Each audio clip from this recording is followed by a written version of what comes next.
Okay, without further ado, please join me in welcoming back to the stage the director of Suburbicon, Mr. George Clooney.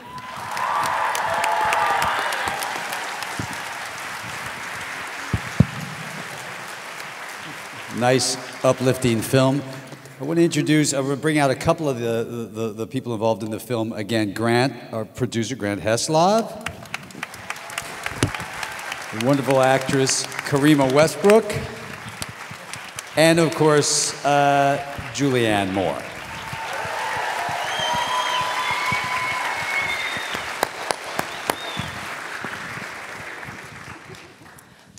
I'd like to start this one by asking George and Grant. This is one of many projects that the two of you have collaborated on. Can you talk a little bit about the inspiration behind this story and this film, and maybe just your process of working together?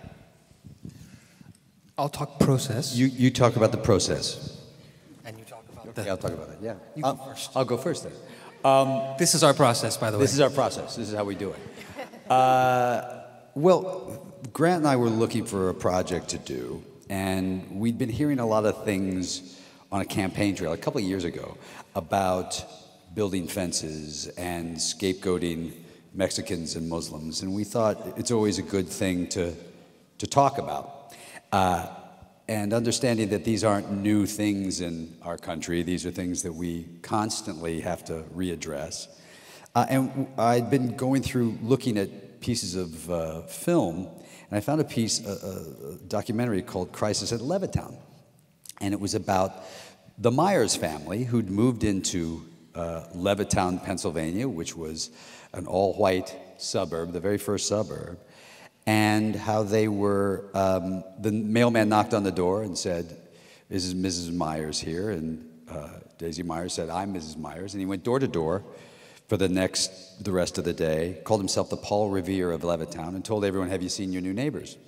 And by the end, there was several hundred people on their lawn, and they had a fence built, and they hung Confederate flags, and they played musical instruments. And I thought, you know, it's an interesting thing to remember that and talk about. In fact,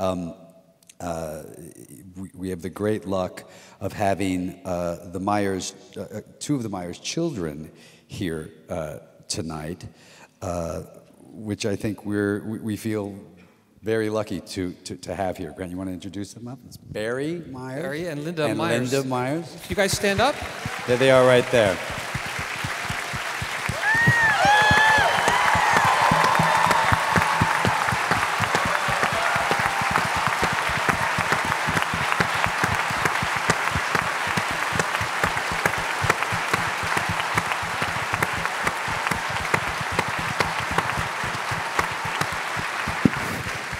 Family's story is a very brave story, and it's one that kind of got lost in the history, and it's really nice to be able to include that.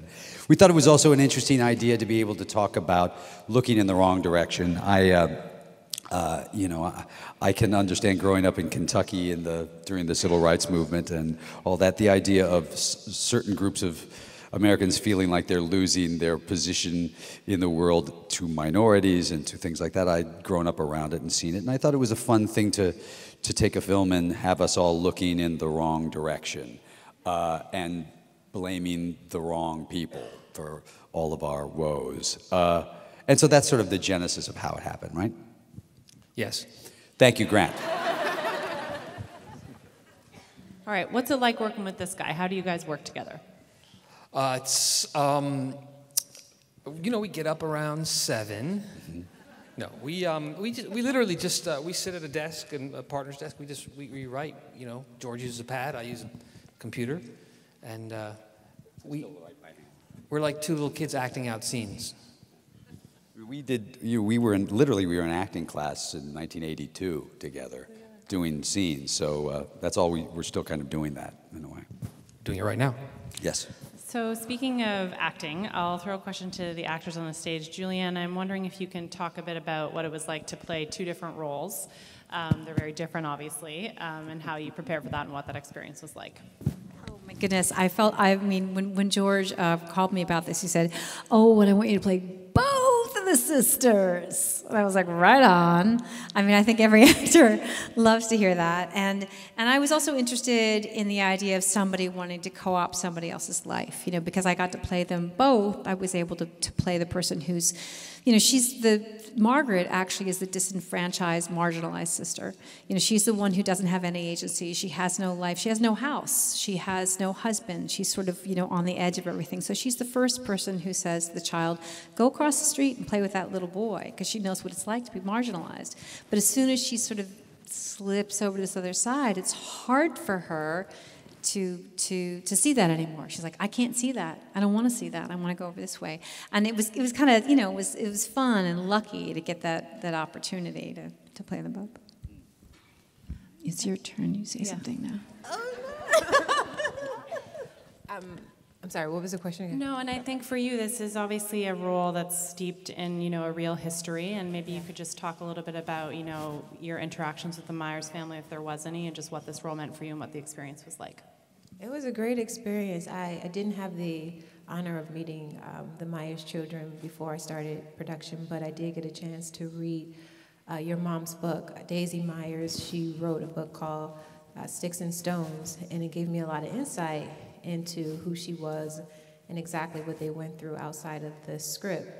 You know, I wasn't even alive in the 50s, but, you know, I always would be like, well, if I was around during that time, I would, you know, and to actually have the opportunity to live through it as an actor, to have that experience was very enlightening. Also, in the way that the Myers decided to live through that experience really taught me a lot, as far as you don't have to have a reaction to everything, and it really definitely showed me what strength looks like, and so I was very honored to play the role.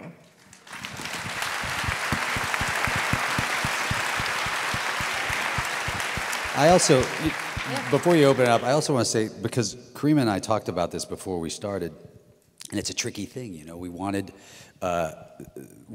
to, with very little screen time in a way, to be able to embody this other family, and we wanted to be able to tell their story. Obviously, there's another version of this film that could be told by other filmmakers who would have a different understanding of the Myers family story. That's probably not where my expertise would lie. So I really relied on Karima to say that you're going to have to carry for us and for the story the dignity of these characters, and for Laith too as well, and the understanding that we're going to watch this through your eyes. And I just think you were spectacular, and I love watching you. I've been watching you for a year now. Thank you. Thank you. Okay, we have time for a few questions from you guys. If you have one, raise your hand, wave it around. Yes, on the aisle towards the back in the center here. Go ahead. George, can you tell us a little bit more about how you got Noah to really emote his emotions, those scary scenes? Can you talk a I don't little? know if you could hear, she said how good I look up close, which was really weird. Did you hear the way she said? I couldn't believe it. Thank you. She was talking about Noah Jupe, who's here. So where are you, Noah? Stand up again. Where are you, Noah? There he is, a killer.